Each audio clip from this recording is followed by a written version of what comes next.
Hello, bachcho. Let's read the question. The question says that what will happen if a solution of calcium hydrogen carbonate formed by passing the carbon dioxide through a milky solution of calcium carbonate for a longer time if ammonia solution is added.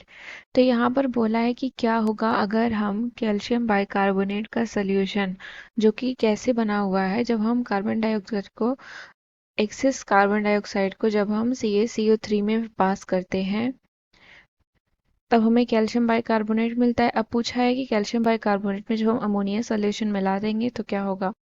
तो इसके लिए हम यहाँ पर की concept लिखेंगे। So here the key concept is, तो ये जो कैल्शियम कार्बोनेट है इसका फॉर्मेशन कैसे हो रहा है जब हम कार्बन डाइऑक्साइड गैस को लाइम वाटर में पास करते हैं। That is when CO2 is passed in lime water, it turns milky, तो वो क्या हो जाता है, मिल्की हो जाता है या फिर टर्बिडिटी आ जाती है उसमें। किसके फॉर्मेशन की वजह से, due to the formation of calcium carbonate. We can write it like CaOH twice plus CO2 gives CaCO3 and H2O। तो सॉल्यूशन हमारा मिल्की हो जाता है कैल्शियम कार्बोनेट के फॉर्मेशन की वजह से, जो क्या होता है, इनसॉल्युबल होता है इन वाटर में, विच इज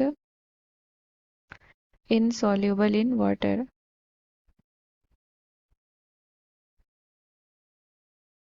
नाउ जब हम एक्सेस ऑफ कार्बन डाइऑक्साइड को सोल्यूशन में पास करते हैं तो ये टर्बिडिटी डिसअपियर हो जाती है। That is when excess of CO2 is passed in a solution, this turbidity, or we can say that this milkiness, disappears. The turbidity disappears, और टर्बिडिटी डिसअपियर होने के बाद हमें एक क्लियर सोल्यूशन मिलता है किसके फॉर्मेशन से, due to the formation of calcium bicarbonate. That is if CaCO3 H2O in presence of CO2 then we can get CaHCO3 twice। तो इसके फॉर्मेशन की वजह से हमें एक क्लियर सोल्यूशन मिलता है। अब बोला है कि इसी कैल्शियम बाइकार्बोनेट में हम अमोनिया सोल्यूशन मिला दें तो क्या होगा। Now if we add NH2 solution, that is if we add ammonia solution